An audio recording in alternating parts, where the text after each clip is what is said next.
bisnis Critical Stereo. Oke, pada episode pertama kali ini Dwika ditemani oleh kader spesial dari HMI Ahmad Dahlan. Mungkin sebelum kita mulai di acara malam hari ini ya tentunya, karena suasana malam hari ini sangat cerah ya. Tadi selepas hujan sudah cerah kembali sekarang. Kita berdua akan berbincang-bincang mengenai kader spesial satu ini. Mungkin kita perkenalan dulu kali ya, biar pendengar dan penonton bisa lebih paham terkait kita sendiri. Oke, thank you Dwika. Oke.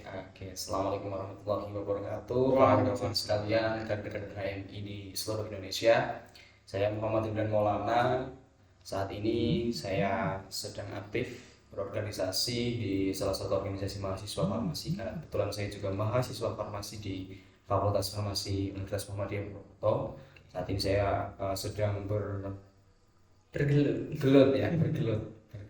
terus sedang mengabdi kepada mahasiswa farmasi seluruh Indonesia sebagai seorang sekretaris jenderal ISMA Farsi di periode 2022 sampai 2024 dan tidak berhenti di situ Dwika. Jadi saya juga aktif berorganisasi di tingkat universitas, sekarang menjadi koordinator humas di Mahkamah Konstitusi Mahasiswa. Saya juga alhamdulillah aktif di bidang riset. Kemarin kita alhamdulillah menang juara 1 di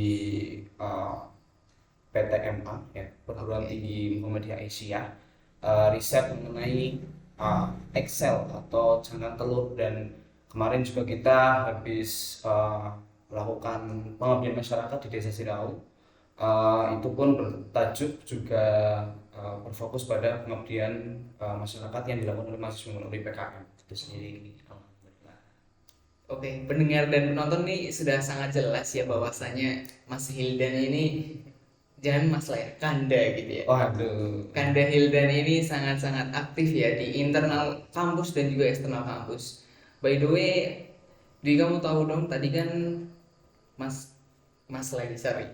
Kanda Hildan ini berasal dari ISMA Farsi sebagai sekretaris jenderal. Mungkin bisa dijabarkan ISMA Farsi itu sebenarnya apa sih? Oke, ISMA Farsi ini kalau bagi kami mahasiswa farmasi ini merupakan tempat dan wadah untuk berkumpul. Jadi tujuan utamanya ini adalah untuk membina mahasiswa pada umumnya dan khususnya pada lembaga eksekutif atau mungkin BEM, himpunan mahasiswa farmasi di seluruh institusi farmasi, agar nantinya memiliki tanggung jawab, utamanya etika ketika nantinya teman-teman mahasiswa ini terjun ke masyarakat sebagai seorang profesional atau nantinya akan menjadi seorang profesi apoteker. Oke. Jadi kita sudah dilatih sejak dini melalui ISMA Farsi dan harapannya memang terbentuknya kompetensi mahasiswa farmasi yang sama rata, baik nanti kami dari UMP ataupun mahasiswa farmasi lain yang mungkin dari universitas-universitas ternama seperti UI, UGM, ITB, Unpad dan sebagainya. Dan harapannya ini yang memang menjadi tujuan utama daripada ISMA Farsi itu sendiri.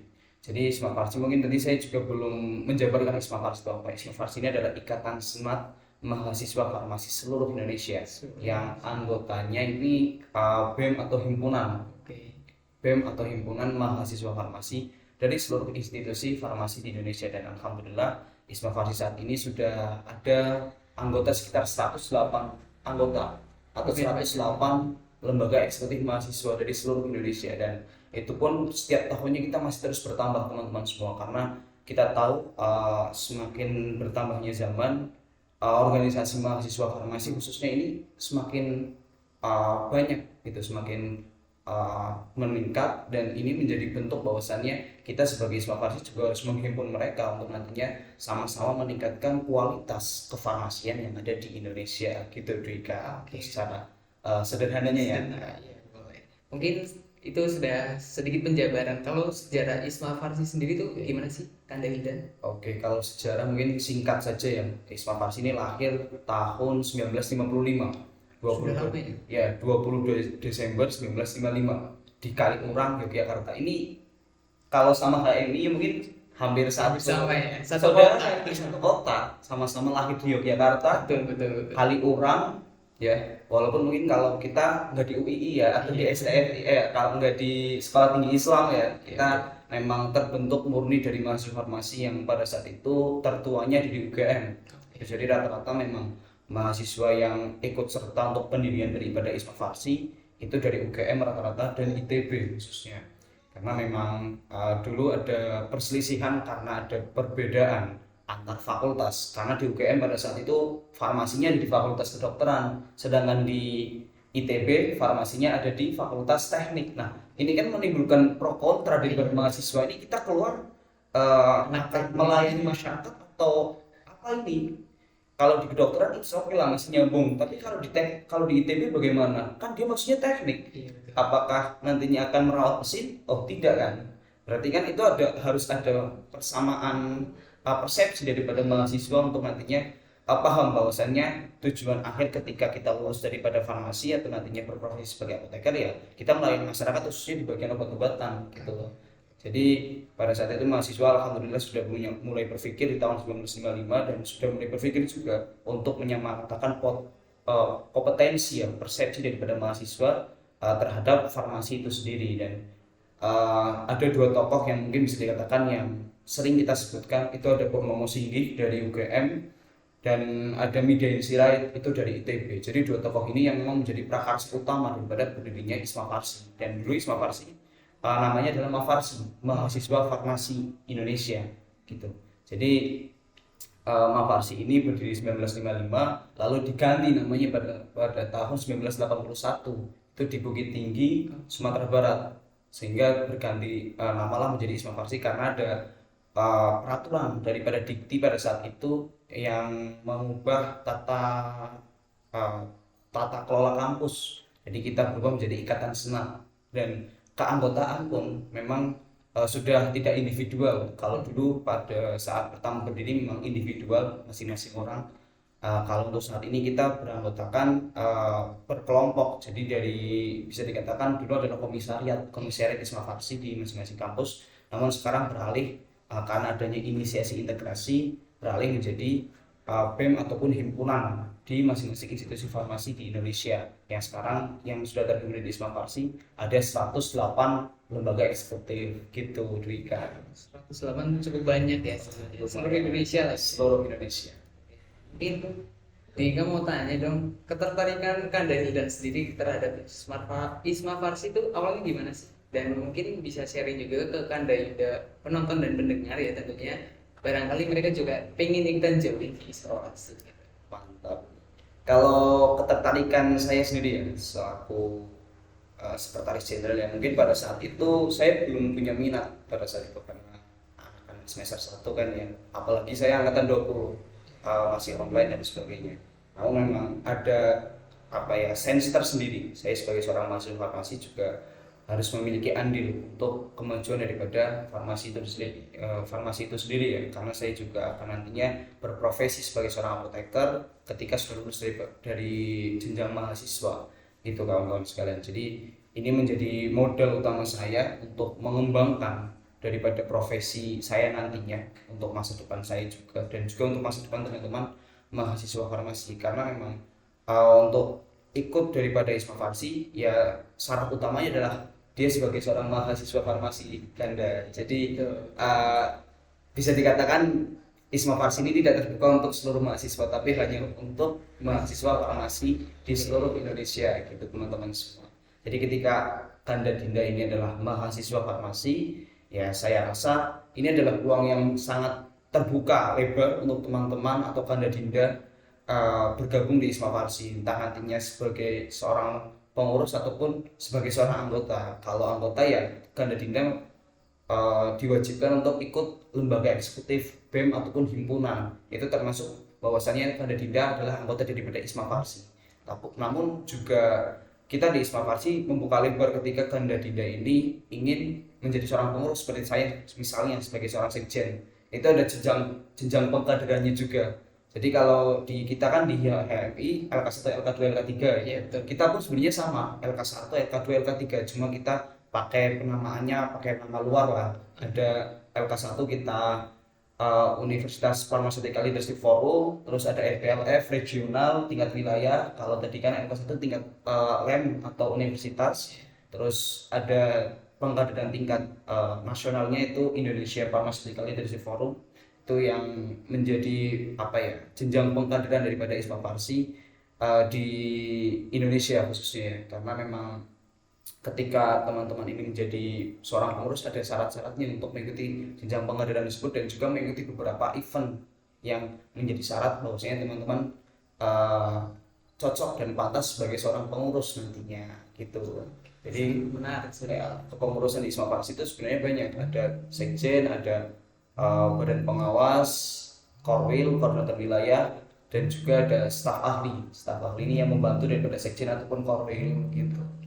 Jadi buat Kanda Yuda pendengar dan penonton ini mungkin salah satu jenjang terbaik ya, khususnya buat mahasiswa farmasi yang masih hanya bergerak di internal kampus. Mungkin ini ada salah satu jenjang ya, khususnya mahasiswa UMP, farmasi UMP, ada Kanda Hildan di sini yang bisa menghantarkan teman-teman untuk ikutan join di ISMA Farsi kayak gitu. Pasti. Mungkin nanti dibantu ya. Bisa itu kan, tapi ya tadi syarat utamanya teman-teman harus ikut himpunan ataupun BEM Iya, di betul. fakultas ataupun prodinya masing-masing, khususnya di farmasi teman-teman semua. Oke, selanjutnya Vika mau tanya dong, faktor dan peran dari ISMA Farsi itu sendiri gimana sih? Atau mungkin gimana perkembangannya dulu tuh, apa perannya sama zaman sekarang itu ada kesamaan atau ada kemajuan gitu? Oke, kalau mungkin peran di awal berdiri kan kita perannya untuk menghimpun terlebih dahulu pada saat itu ya. Karena berbagai faktor ya, atau mungkin sebab kenapa kita harus menghimpun mahasiswa farmasi di seluruh Indonesia pada saat itu. Dan untuk saat ini pastinya ada kenaikan peran Ganda, ada kenaikan peran daripada ISMA Farsi, di mana memang harapannya ISMA Farsi bisa tadi ikut meningkatkan potensi daripada sumber daya mahasiswa, khususnya mahasiswa farmasi yang nantinya akan lulus menjadi seorang apoteker atau mungkin sebagai tenaga kesehatan di Indonesia gitu. Jadi itu sebagai peran penting daripada ISMA Farsi. Jadi secara sederhananya ISMA Farsi berperan sebagai bentuk perjuangan dan pengkaderan gitu di tingkat nasionalnya ataupun di tingkat wilayahnya, khususnya bagi mahasiswa farmasi. Dan di sini pun ISMA Farsi untuk berbicara terkait perjuangan, alhamdulillah beberapa tahun ke belakang dari tahun 2016 sampai tahun sekarang sampai saat ini kita sering dan memang sedang memperjuangkan terkait kesejahteraan daripada apoteker itu sendiri. Karena berbicara terkait kesejahteraan kan perlu adanya regulasi, perlu adanya landasan hukum yang bisa dikatakan benar-benar memayungi dan melindungi daripada praktik apoteker itu sendiri. Dan ini memang sedang kita perjuangkan khususnya dari undang-undang farmasi, undang-undang farmasian, rancangan undang-undang yang mungkin pada saat ini sudah masuk ke dalam prolegnas. Itu kita sedang sering kaji, kita perjuangkan, kita soundingkan kepada seluruh fraksi, kepada DPR dan sebagainya untuk nantinya hal tersebut dapat digolskan sebagai bentuk undang-undang dan sebagai bentuk perlindungan. Dan untuk saat ini kita sedang berjuang juga, untuk saat ini sedang diadakannya public hearing khususnya bagi rancangan undang-undang kesehatan secara general. Jadi semuanya bisa masuk dalam rancangan undang-undang kesehatan itu sendiri karena bentuknya omnibus law. Kita sebagai seorang farmasis khususnya mahasiswa yang pastinya sebagai seorang kader apoteker nantinya ketika sudah lulus, apalagi kita sebagai kader bangsa, kader tenaga kesehatan, kita ikut berperan di situ untuk memberikan masukan bahwasannya memang perlunya kesejahteraan atau mungkin bisa dikatakan kepentingan daripada apoteker ini masuk dalam rancangan undang-undang kesehatan itu sendiri untuk nantinya bisa menjamin apoteker ini bisa berpraktik dengan tenang dan nyaman di seluruh Indonesia. Karena ketika berbicara terkait data persebaran apoteker di Indonesia ini sangat bisa dikatakan dominannya di Pulau Jawa. Di Jawa Barat nih yang paling tinggi, lalu di Jawa Tengah, lalu di Jawa Timur. Ini kan menjadi bentuk bahwasannya Indonesia tidak hanya berkutat di Jawa, tapi juga di seluruh Indonesia, dan harapannya ini menjadi PR daripada bapak-bapak ibu di sana yang duduk manis di di gedung di Singgasana. Harapannya ini menjadi suara daripada kami mahasiswa farmasi untuk nantinya ketika kami lulus pun kami sudah terjamin sebagai seorang tenaga kesehatan ataupun apoteker itu sendiri untuk bisa berpraktik di seluruh Indonesia dengan aman dan nyaman. Gitu Rika. Jadi pengertiannya kita sangat luas Rika. Tidak hanya sebagai ya tadi ya dua itu sederhananya kita sebagai tempat pengkaderan mahasiswa farmasi untuk nantinya sebagai tenaga kesehatan ataupun apoteker, dan kita juga sebagai tempat perjuangan daripada seluruh insan farmasis di Indonesia untuk bisa memperjuangkan terkait kesejahteraan apoteker itu sendiri. Oke, sangat menarik ya Kak Yuda sekalian. Jadi buat mahasiswa farmasi khususnya barangkali teman-teman ini butuh wadah yang benar-benar menaungi teman-teman itu Isma Farsi ini boleh dicoba. Mungkin aku juga mau tanya lagi nih. Kalau misal teman-teman Kanda Yunda ini bakal nyari informasi terkait Isma Farsi itu ada website atau sosial medianya nggak? Ya, kalau Kanda Dinda Yunda ini ingin melihat ya atau mungkin ingin mencari tahu terkait Isma Farsi, bisa lihat dari IG Isma Farsi. Itu silakan dicari ya. Cukup ketik nama Isma Farsi di IG, insya Allah semuanya muncul di situ. Ada IG utama kita di nasional itu Isma Farsi nasional. Ada beberapa wilayah karena kan kita tidak hanya terhimpun di satu pusat atau nasional, tapi kita juga terbagi di 8 wilayah Kanda Dinda semua. Ada wilayah Sumatera 1 itu ada sendiri, ada Sumatera 2, terus ada Jabodetabek, ada Priangan, Joglo Sepur, Batara Jatim, Kalimantan, dan Indonesia Timur. Jadi itu wadah daripada teman-teman mahasiswa di masing-masing wilayah, dan kami di nasional ini menghimpun daripada seluruh wilayah itu sendiri. Jadi IG-nya itu di situ juga banyak. Kalau mungkin bisa pengen lihat yang general ya bisa lihat di IG Isma Farsi atau mungkin di IG Isma Farsi kayak masing-masing. Dan kita juga punya website ya, website Isma Farsi, bisa bisa diketik saja di Google Isma Farsi. Insya Allah ada di bagian paling atas sendiri websitenya, tinggal diklik, dibuka, dicari tahu apa yang ingin Kanda Dinda cari terkait Isma Farsi. Di situ ada berbagai banyak artikel, terus kita juga punya berbagai banyak logo, pamflet dan sebagainya, mungkin bisa menjadi acuan daripada Kanda Dinda untuk lebih mengenal daripada Isma Farsi itu sendiri. Itu mungkin dua platform. Ada Twitter juga sebenarnya, Twitter tapi memang belum terlalu aktif, tapi sedang kita tingkatkan. Facebook juga kita ada, dan LinkedIn kita juga ada. Mungkin utamanya dua tadi itu. Oke, itu buat Kanda Yunda sekalian yang ingin melihat informasi atau mencari informasi terkait Isma Farsi, langsung aja dikunjungi Instagram dan juga website dari Isma Farsi itu sendiri. Mungkin cukup sekian dulu ya di episode pertama kali ini, episode Bincang Kader pertama kali ini. Ini juga sangat eksklusif ya karena ini rilisan pertama dari Critical Stereo. Jadi that's it, Critical Stereo. See you and bye bye. Bye.